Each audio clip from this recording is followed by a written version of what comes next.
And welcome back to Music Free Static. I hope you're having a fabulous day. And I've had this weird urge lately to go back and watch a lot of old movies and TV shows and things. Okay, relatively old. Okay, yes, I'm old and the movies of my childhood are old, but that's sort of where I'm targeting. I'm not talking like going back and watching Casablanca or Have Gun Will Travel or something really old in air quotes. No, I've had this urge to sort of go back and watch some of this stuff, and it's right, and it really is like the original live action Ninja Turtles. Teenage Mutant Ninja Turtles was surprisingly good. It was better than it had any right to be in a lot of ways. Is it a perfect movie? No. Is it high cinema? No. Does the puppetry on the mask and stuff look a little funky these days? Oh, 100% yes.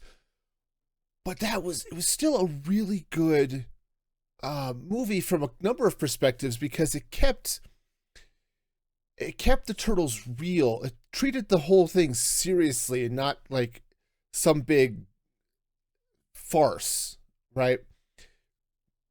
And maybe I need to sit down and do a really late movie review of Ninja Turtles, but it's been on my list to go back and watch. And it's currently waiting a little bit because I'm watching Highlander, the Highlander TV series with Adrian Paul, right? That one that came out in the 90s. Holy cow, I watched the heck out of that when I was in high school. A friend of mine introduced me to it, and I loved it. And what's not tonight? What's not to like when you are a teenage boy in the 90s, right? It's got manly men doing manly things, right? Um, there are sword fights, and there are lots of women who are throwing themselves at him, and some that aren't. He's the hero most of the time. It's a really fun series. Again, is it great? No. There's some dubbing on some of it that just sounds really bad. Like they redubbed the voices, and some of it just sounds. What did you do to that voice? This doesn't sound like it was actually made by a human, right? It's just there's one in the early. It's early in the first season. I think the episode is Mountain Men, and the immortal that's sort of the villain of the piece. He kidnaps Tessa with his adopted son and some friends and things. But he speaks in this voice that just sounds. If you wanted a cartoon gravelly mountain man villain, this is what it would sound like. And I have a hard time believing that was what the actor actually sounded like. Okay. You also get that sometimes in in a number of the seasons where they're in France. So there was a weird contract thing, I guess, with Highlander that they got to shoot a bunch of things in France, but only if they shot like half the episode or half the series in France. So it's always back and forth. You're spending some time in it's basically Seattle, and then half the season is in Paris. And so there's always a back and forth and some excuse. Why am I going back to Paris? Why am I going home? Why am I going back to Paris? Yeah, who knows? But it was totally a thing. But one of the French detectives, same thing. He's got this weird. The sound quality is so completely different from everyone else. It's just funky. But that said, the show was really fun. Okay, again, high cinema, no, but I enjoy it, and it's I don't know. It brings me back to sort of that time in high school a little bit, and I've watched it a couple of times since. other movies that have sort of been on my list. Oh, I need to rewatch that. Oh, I need to rewatch that one too. And oh, hey, I need to rewatch that, right? It's like Who Framed Roger Rabbit, which is just fun. I think that's a once in a lifetime movie. That might be a once and forever movie. Actually, I need to go back and see if I can find that book too, for that matter. But man, it was special because you actually had Warner Brothers and Disney and everybody collaborating with Steven Spielberg. They were collaborating with Spielberg, not each other. And there are some interesting things. It's like when you get a Disney character and a Looney Tunes character together on screen, which was amazing to begin with. The second character on screen is the first one to talk, right? So if you have Mickey show up and then Bugs Bunny show up, Bugs talks first, right? If you have Daffy show up and then Donald show up, Donald talks first, right? It's that sort of back and forth. That was, I guess, the deal. How do we keep these mostly equal, right? Without showing too much favoritism to Disney or to Looney Tunes or anyone else, right?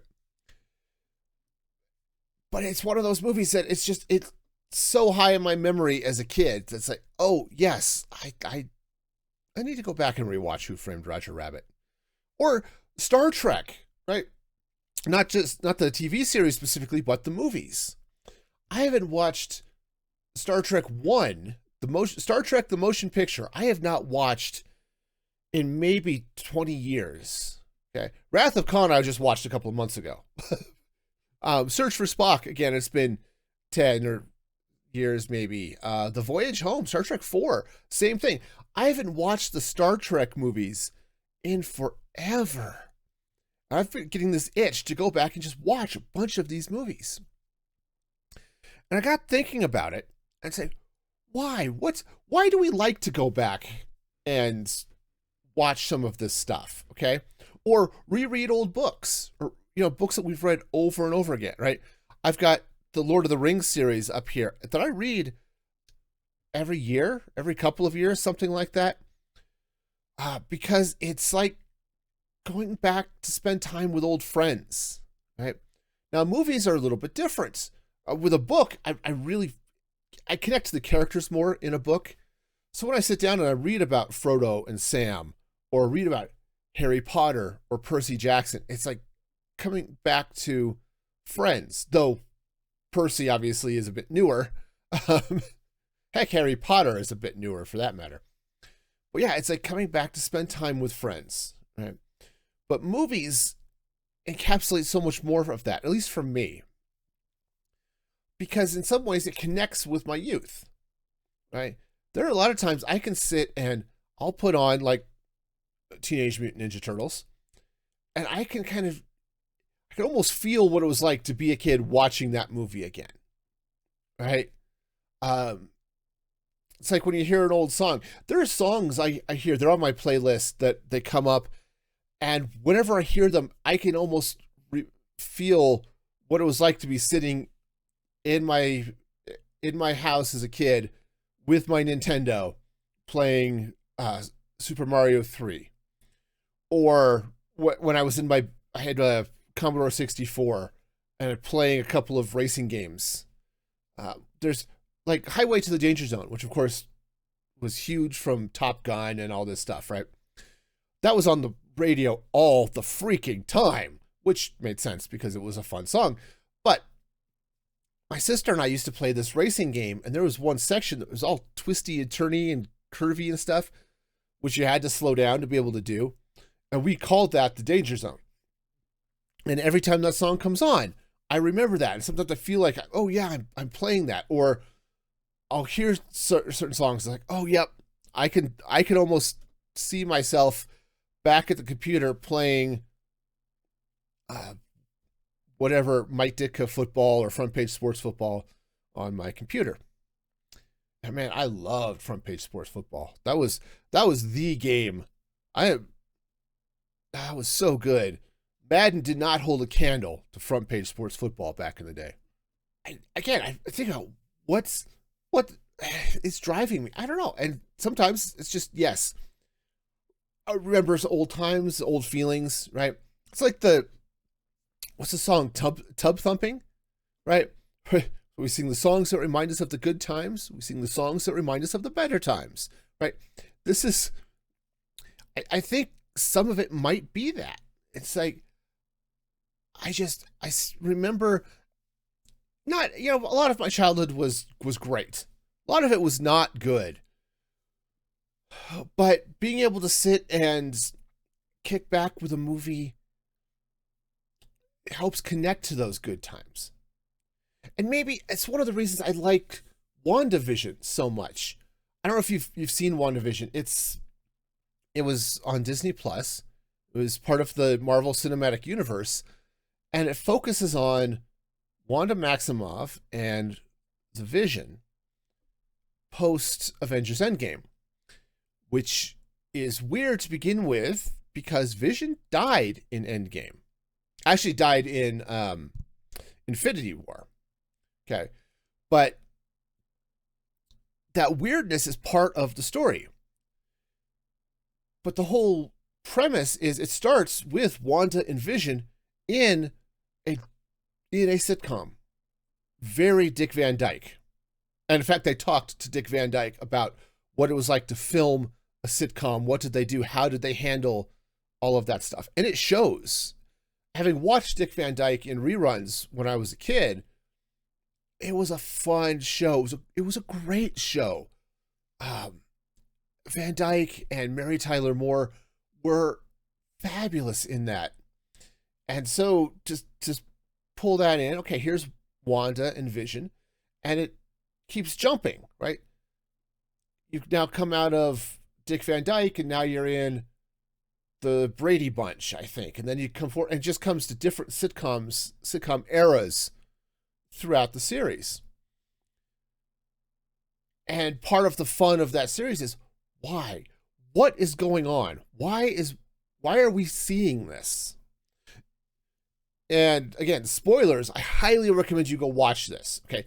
Watch WandaVision because it is such a heartbreaking exploration of grief. And yes, you get Marvel CGI magic slugfest a little bit at the end, but the exploration of grief throughout that show is amazing. And how Wanda is dealing with the grief of having lost her, for all intents and purposes, husband. She is trying to cope, and to do that, she falls back on the things that she loved as a kid, and that was old sitcoms. Right? In the story, Wanda grew up in Sokovia, fictional Eastern European country, which was not in a good state. There's fighting in the streets, like war type fighting, not just like gangs and stuff, but there's war and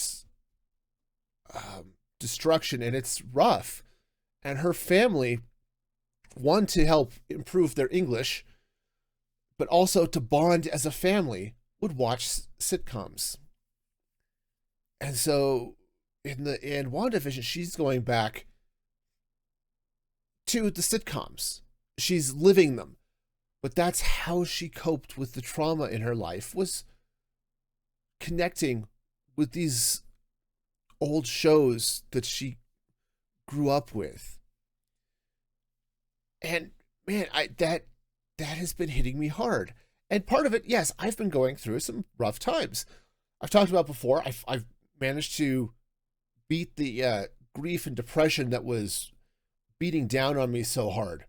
And that was fabulous. I highly recommend going back to that podcast where I talk about working through that, the therapy and all of that fun stuff. But I still have a lot of stress in life that doesn't go away. Right? Just because, hey, look, I'm not dealing with chronic depression anymore. Woohoo! That's great. I am still dealing with the financial stresses of having 3 kids in college, trying to afford that, and having renovations happening theoretically on a house, my dad's house, the house I grew up in. so that we could start renting it and getting some income to help, one, pay the mortgage on it, but also help pay for college for our kids, right? And so right now money is really tight. And there's always the things that stresses at work from time to time, right? And connecting with some of those old movies are definitely, it's definitely part of that, a coping, I suppose. That, and I haven't enjoyed a lot of the newer movies as much, though some of them I haven't had a chance to see. I haven't had a chance to see Barbie. I haven't seen Top Gun Maverick. I haven't seen the second Into the Spider-Verse movie. Man, I loved the first Spider-Verse. It was so good. And, I just haven't gotten around to seeing the other ones yet. Partly because I don't have money to buy DVDs and things, and they're not on the one streaming service I subscribe to. So, that's how it is. The reality is there are some really good movies in the past. Okay. I mentioned Casablanca before. It's one of my favorite movies, right? It came out in the early 1940s. And it is great. There's a reason that movie is, it's quoted so often, right? You go back and watch it now. If you've never seen Casablanca before, go back and watch it now. It's a little slow, because the pacing of movies was a little bit slower then. But you hear all of these lines that you've heard over and over and over again in other movies. Here's looking at you, kid, or play it again. It's often misquoted as play it again, Sam. They never actually say that line verbatim, though Sam is the person they're talking to play it again. Talk about the lives of two kids don't meet a hill of beans in this crazy world, right? This is the beginning of a beautiful friendship, right? These are lines that show up in movies ever since. Why? Because Casablanca was such a classic. It was so good. And so watching it now, do you hear those, oh, right, there's that line again, and oh, here's this line again, and you realize this is where they all came from. This is where it started. Right? But looking back at some of those movies, why are we seeing Ghostbusters sequels here 40 years later? It's because Ghostbusters was fun. Again, was it high cinema? No, it wasn't. But it was fun. I love watching Ghostbusters, which I keep telling myself I need to go back and watch Ghostbusters again. And Ghostbusters 2, for some reason, has been bubbling up to the top of my movies I should watch again list, right? Now, Ghostbusters 2 wasn't as good as the first one. But again, it's still that same level of fun. And I think that's part of why we see some of these nostalgia remakes and stuff, is because the originals have such a connection with so many people that they want to bring it back or build on it.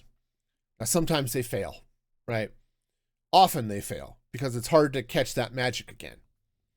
I think they did a pretty good job with Ghostbusters Afterlife. I have not seen Frozen Kingdom yet because I don't go to theaters. Even if I could afford to right now, I don't like the experience. So I'll wait until I can get it on physical media or stream it or something. But these are tapping into that part of our sort of collective history. That's like, this is fun. And we're down with it. It's like, I was hearing the other day that Henry Cavill is attached to a Highlander reboot. Now, the Highlander movie was distinctly okay. It was a fascinating premise. The movie itself was pretty good. I don't know if it's just the copy I've got. The sound mixing is just weird. And I think that actually may have just been an 80s thing. Okay? Because there are a number of times where it seems like the music is too loud. The sounds of just stuff going on is too loud and the dialogue is too quiet. And I remember watching, what was the other one I really noticed that? Lady Hawk, maybe. That I wonder if it was just wasn't a stylistic thing for a year or so. Right? But the premise of Highlander was really, really interesting. And I think it was explored more and explored better in the TV show. I never did see Highlander 2. Highlander 3 was dumb fun. I went to see it in the theaters with my best friend when I was in high school. And it was just dumb fun, but we were down for dumb fun. And we were all into the Highlander mythos at the time anyway, so it was good. I've seen a couple of the other Highlander movies that brought Adrian Paul from the series into the movie space. And that was okay. There was one that was just really bad. Highlander The Source, which saw Duncan and Mythos and a handful of other immortals trying to find the source of why are there immortals, right? And it wasn't good. And they explore what is the prize? What is the thing that they're winning? Right? In the first Highlander movie, it was they're winning all of the power of all of the immortals, and it's the ability to sort of feel and lead and guide humanity, either to good or evil. Okay. But I think at the end of that last one, the surprise was, hey, the last immortal actually gets to have a kid. It was strange. And the one movie, I think it was the one that came before it, that had Connor and Duncan MacLeod fighting. What was it? I think they had, again, spoilers for a really old and not great movie.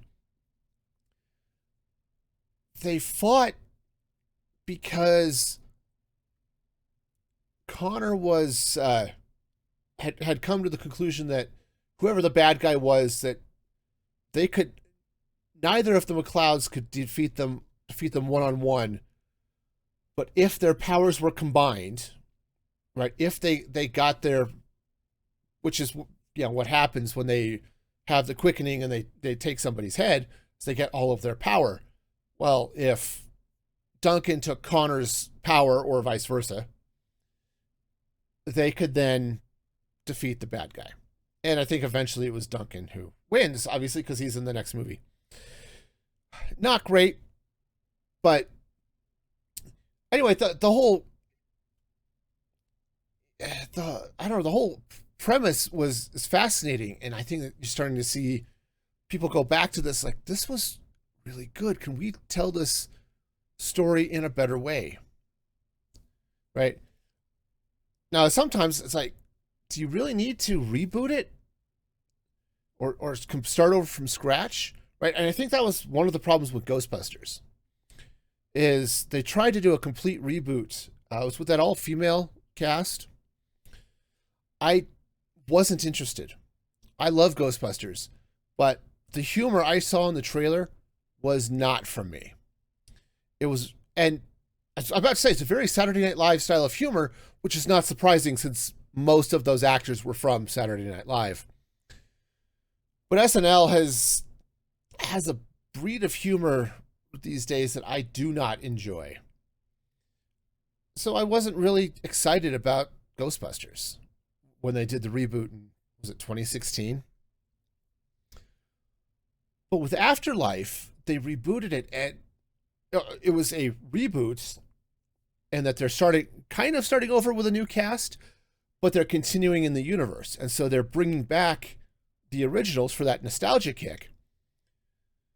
But they're able to move forward with new characters and expand in that same universe, which is fun.